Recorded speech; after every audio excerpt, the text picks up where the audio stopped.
বন্ধুরা আমার, আপনারা জানেন এদেশের এক ক্ষণজন্ম সন্তান, এক অদম্য সাহসী বীর সেনানায়ক, 1971 সালে দেশমাতৃকার স্বাধীনতার জন্য যিনি মহান স্বাধীনতার ঘোষক হিসাবে সারা জাতির কাছে আমাদের ইতিহাসে একটি গৌরবোজ্জ্বল অধ্যায় যিনি রচনা করেছেন, তার প্রতিষ্ঠিত দল বাংলাদেশ জাতীয়তাবাদী দল।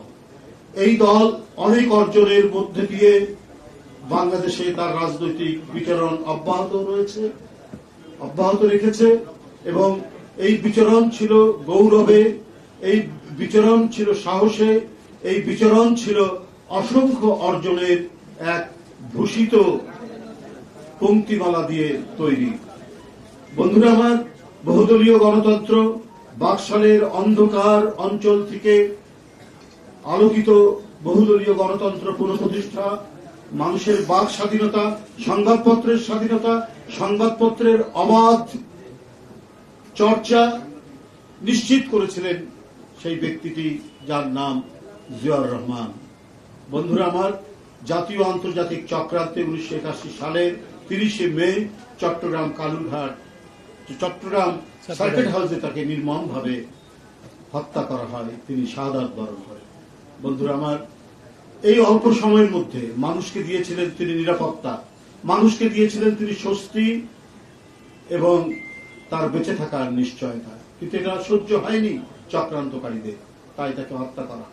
এরপরে তার সুযোগ্যা সহধর্মিনী দেশনেত্রী বেগম খালেদা জিয়া তার প্রদর্শিত পথ এবং তার যে রেখে যাওয়া পতাকা, সেই পতাকা হাতে ধারণ করে তিনি সেই বহুদলীয় গণতন্ত্রকে আবার হোসেন মোহাম্মদ এরশাদের সেই গণতন্ত্র হত্যার প্রচেষ্টার মধ্যে নতুন করে পুনরুজ্জীবিত করেছিলেন। 9 বছরের এক অসীম সাহসী সংগ্রামের মধ্যে দিয়ে তিনি আবার গণতন্ত্র প্রতিষ্ঠা করেছেন। বন্ধুরা আমার, এই পথ বেয়েই দেশ এগিয়ে যাচ্ছিল, কিন্তু আমরা বলেছি বারবার, সাম্রাজ্য আধিপত্যবাদী শকুনিরা খুবলে খুবলে খাওয়ার চেষ্টা করেছে এই দেশের মানচিত্রকে, এই দেশকে।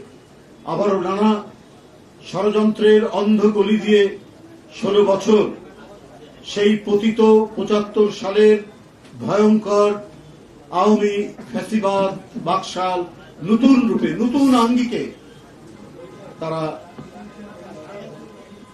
অধিষ্ঠান হয় বাংলাদেশের রাষ্ট্র ক্ষমতায়, এবং তারপরে চলেছে এই দেশ এক দুর্বিষহ দুঃশাসন, গুপ্ত হত্যা, বিরোধী রাজনীতিকে চিরতরে ধ্বংস করা, সংবাদপত্রকে চিরতরে পদদলিত করা এবং মুক্ত পথ এবং মতের রাজনীতিকে নিঃশেষ করার প্রচেষ্টা চালিয়েছে। এরপরে ছাত্র জনতার আন্দোলনের মধ্যে দিয়ে যে আন্দোলনের পটভূমি রচনা করেছিলেন, যে আন্দোলনকে সুসংগঠিত করেছেন, তাদেরই সুযোগ্য জ্যেষ্ঠ পুত্র বিএনপির ভারপ্রাপ্ত চেয়ারম্যান জনাব তারেক রহমান। আমাদের এখনো কাজ শেষ হয়ে যায়নি, গণতন্ত্র এখনো পুনরুদ্ধার হয়নি। আমাদের সেই গণতন্ত্রকে পুনরুদ্ধারের জন্য আরো আমাদেরকে হয়তো বিপদ সংকুল পথ অতিক্রম করতে হবে, এবং এই কারণে আমাদের দলের সকল পর্যায়ের নেতাকর্মী এবং জাতীয়তাবাদী শক্তি তারা প্রস্তুত। আমাদের অবাধ সুষ্ঠু নির্বাচন এখনো নিশ্চিত হয়নি,